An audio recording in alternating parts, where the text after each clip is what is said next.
शिल्पा गवारे हुंडाबळी प्रकरण वेगळं वळण घेण्याची शक्यता आहे, कारण ही आत्महत्या नसून हत्या आहे असा आरोप शिल्पाच्या कुटुंबियांनी केलाय। शिल्पानं गळफास घेतला तेव्हा तिच्या बेडरूमचे दार खुलं होतं।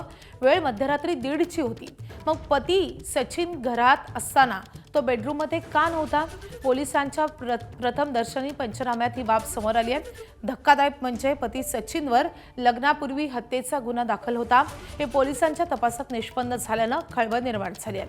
आता शिल्पाच्या प्रकरणात पती, सासू सासरे आणि दिराला 31 ऑगस्टपर्यंत पोलीस कोठडी सुनावण्यात आली आहे।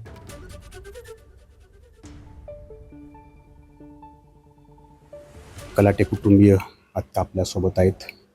आई आहे, वडील आहे, त्यांचे बंधू आहेत। खूप मोठा प्रसंग घडलेला आहे। लग्न ठरलं तेव्हा त्यांनी आम्हाला सांगितलं नव्हतं की आमच्या मुलांवर केस आहे म्हणून। त्यांनी आमची फसवणूक केली।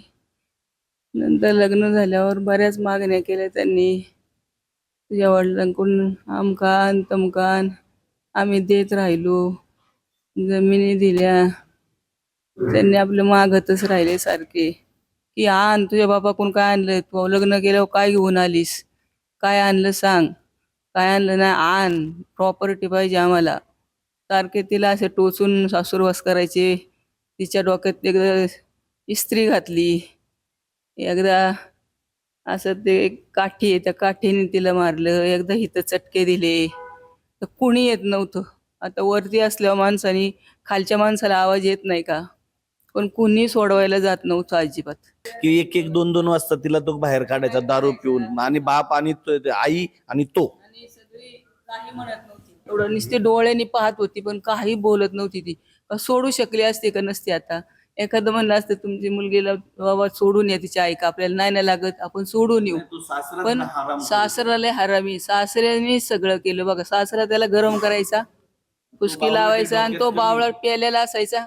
पेण्याच्या नशेत त्याने दोघांनी बरोबर कार्यक्रम केला माझ्या मुलीचा। वडील म्हणून काय सांगाल समाजाला? आज तुम्ही बऱ्याच ठिकाणी अशा प्रकारच्या घटना घडतायत, तर तुम्ही काय सांगाल वडील म्हणून?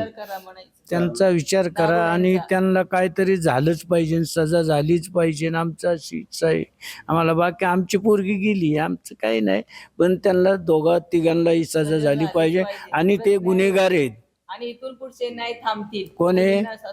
गुन्हेगार आहेत, म्हणून त्यांना सजा लागलीच पाहिजे, आमचं असं मत आहे, बाकी काय नाही। कृपा करून पुढं अशा कुठल्याही लेकीनं हात टोकाचं पाऊल उचलू नये, हीच ABP माझ्याकडून सुद्धा जाहीर आवाहन करण्यात येत आहे। Cameraman Shailesh Jadhav, Naji Mulla, ABP Majha, Pimpri Chinchwad.